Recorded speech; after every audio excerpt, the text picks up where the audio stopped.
Hey, this is Max. Welcome back to another CSR2 video. I'm here with American Road Trip for Chicago, the final leg of the road trip. Let me give you my quick take on this event. First of all, there is a prize car here, both in the Showdown and in Chicago itself. The prize here is the Ruffian Ford Mustang 70. This is a 6.6 second car on the dyno, fully maxed. It is much quicker than the 67 Ruffian Mustang, in case you're wondering what the differences are. It will require you to get to race 70 to get. Now, this is not one of those events where you have a lot of options. Starting with the lock-ins right from get-go, you have to have the Patriarch. And it only needs to make it 3 races to get to lock-in number 2, where you'll be stuck if you do not have the Road Rage. Moving forward, not far after that, you have to have one of the 3 here. Ruffian 40 being a prize car, Hammerhead being a prize car, and then also the Charger Tusk being the Showdown prize, which is a good time for us to jump over and talk about the Showdown real quick. Typical Showdown, $1,400 to get to the prize car, and some other additional rewards. What's interesting here, and what has changed a little bit is, remember, in most of these older Showdowns, when you win the, quote, prize car from either event, whether it's the Showdown or Chicago itself, it can be locked in to be used as one of the cars to race with, and it's generally so much faster that it becomes the new Apex car. They're not doing that with this Showdown so much. Instead, they're just leaving the options being what they are, and your top 2 being the Ruffian 40 and the Patriarch itself.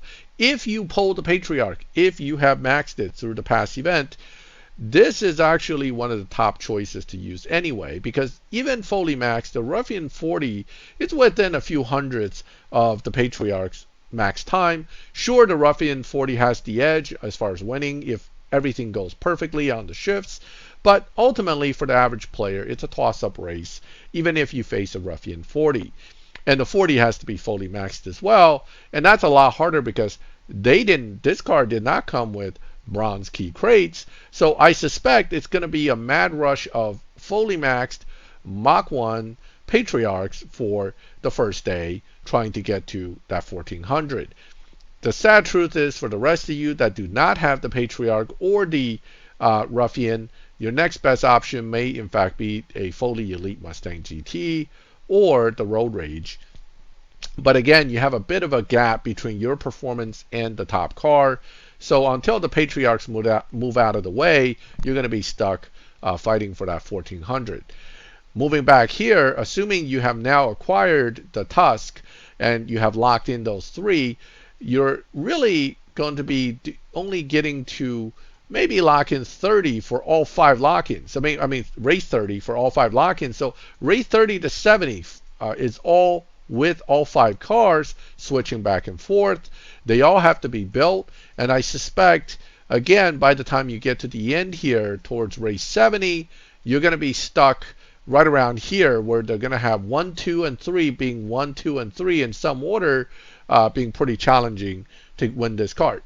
Is it going to be fully maxed cars? Probably not, but once you get this car, you will need to build that. You'll get 2 stage 6s, assuming you get lucky and don't get intake and turbo, and get some good ones. You might get to here or here pretty easily, and then these are probably going to be the tough races to fight through to get to the end. 700,000 cash being the final prize. Is it really worth it? I mean, if you spend so much to get this far in this event anyway, in this series, you're probably not going to be against spending some more, pull some crates to get this car max, just so you have the latest and greatest, which incidentally isn't the fastest car, the new fastest car, but it's pretty close. It's a 6.6 car. Does it beat dyno? I don't think it beats dyno by a lot.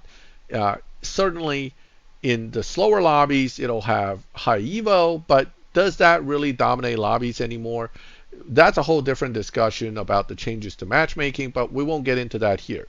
The point is, paid series ends with another paywall event, because if you don't have these cars, you got to pay to get somewhere.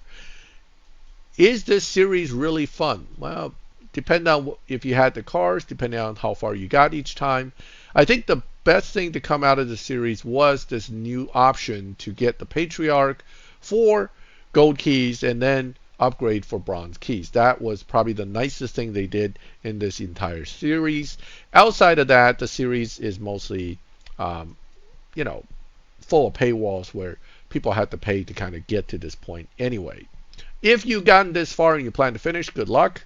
I will try to acquire the Ruffian 70, but like many of the 100 race events in the past, I probably won't bother to try too hard to finish it.